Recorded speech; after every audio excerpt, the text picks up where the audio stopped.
La Fundación Puertorriqueña de las Humanidades y la National Endowment for the Humanities presentan este programa. Los cascos urbanos o centros históricos reflejan cómo evolucionaron los pueblos con el paso del tiempo. Son testigos del desarrollo económico, político, cultural, social de personas de diferentes orígenes que han dejado sus nombres en comercios y en casas privadas.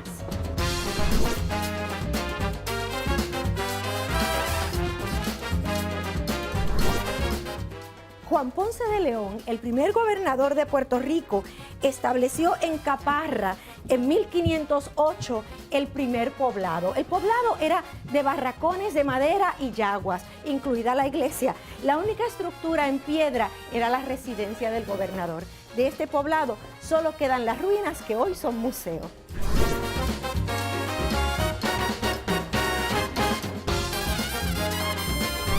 Como requisito del proceso de fundación de los pueblos estaba el plasmar sobre papel la traza del poblado.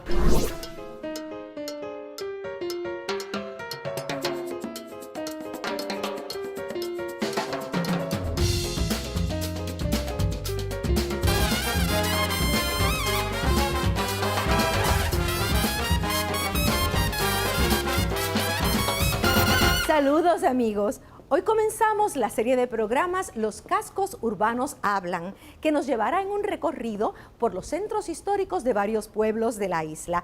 Vamos a encontrarnos ahora con el doctor Luis González Vale, el historiador oficial de Puerto Rico. Saludos, doctor. Saludos, vamos a sentarnos aquí a conversar un poquito. Con gusto. ¿Cómo fue que se autorizó el traslado del poblado de Caparra a la isleta de San Juan? ¿Quién lo autorizó? Bien. Eso, los vecinos de Caparra comenzaron a pedir que se trasladara a la isleta, porque pues el área era un área rodeada de mangles. Mucho mosquito. Mucho mosquito y además los niños no se criaban muy bien porque estaban sujetos a muchas enfermedades. Y empezaron a pedir el cambio de la ciudad. Había un problema que había que resolver primero, y es que la isleta estaba desconectada del resto de la isla, así que había que construir los puentes para conectarla.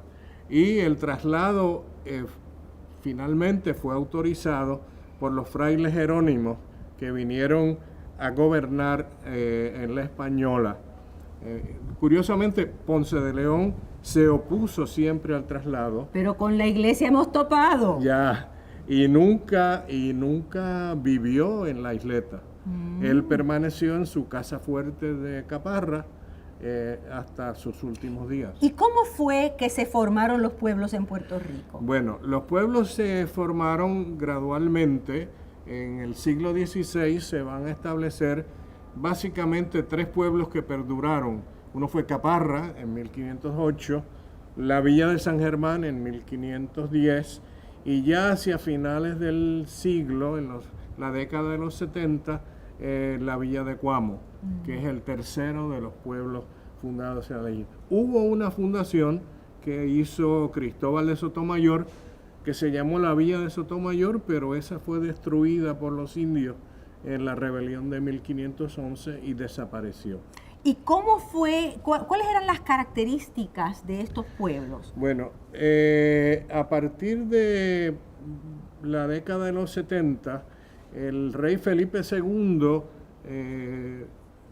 emite una real cédula donde él habla sobre la fundación de los pueblos y da todas las instrucciones de cómo deben ser los pueblos que van a ser fundados.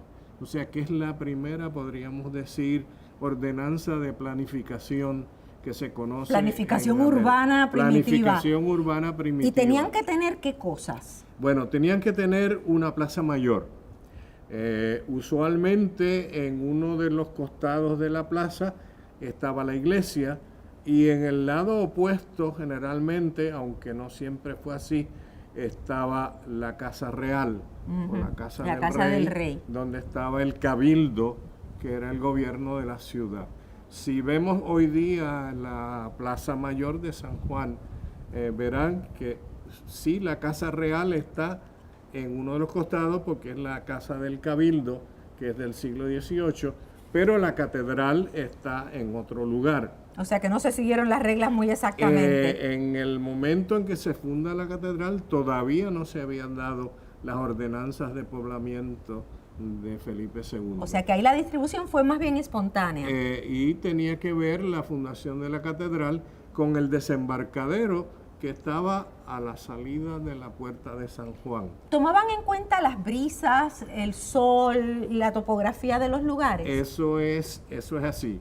Y entonces se establece el tipo de juego de damas o de tablero de damas, donde las calles son en ángulo recto de norte a sur y de este a oeste. Mira, la brisa está deliciosa. ¿Qué le parece si caminamos un ¿Cómo no? poquito?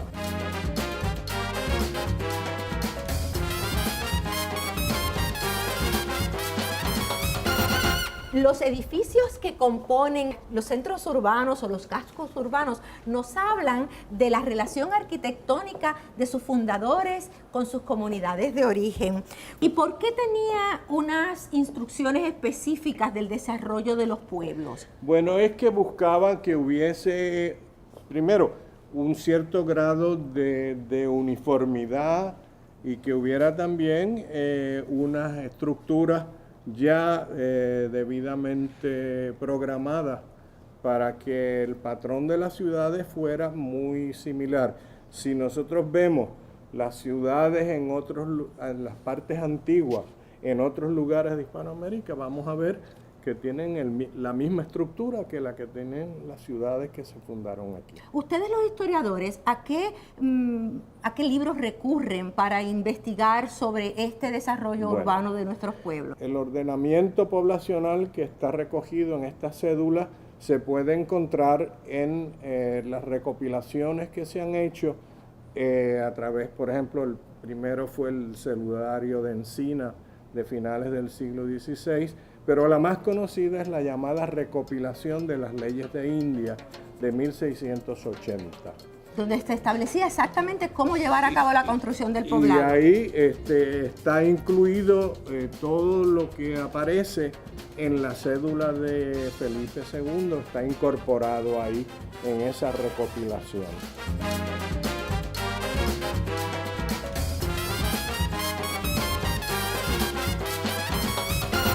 Entonces, las instrucciones para el desarrollo de los poblados venían directamente de la corona española. Eso es correcto. Esa Real Cédula de Felipe II es aplicable a todos los lugares en América y tiene que ver con todo el proceso de colonización y fundación de los pueblos. Y establecía los parámetros de dimensiones de las calzadas, las aceras, las estructuras, todo eso. Todo está meticulosamente regulado en esa cédula. Y se especifica también, por ejemplo, el tamaño de las calles depende de si es en una zona templada o si es en una zona tropical. Si es templada, las calles tienden a ser más abiertas. Si es tropical, las calles son más cerradas. ¿Con qué propósito? Bueno, para proteger a los caminantes del impacto directo del sol, especialmente en las zonas tropicales. Entiendo entonces que al ser estrechas las calles, una estructura de un lado de la calle hace sombra durante la mañana y otra estructura del otro lado hace sombra durante la tarde. Si vamos caminando por las calles del Viejo San Juan, vamos a ver eso. Y en el sur de España vemos eso también. España también siempre hay un lado de la calle que está en sombra. Y el buen sabio Él va por la sombrita. sombra. Busca la Exacto. sombrita.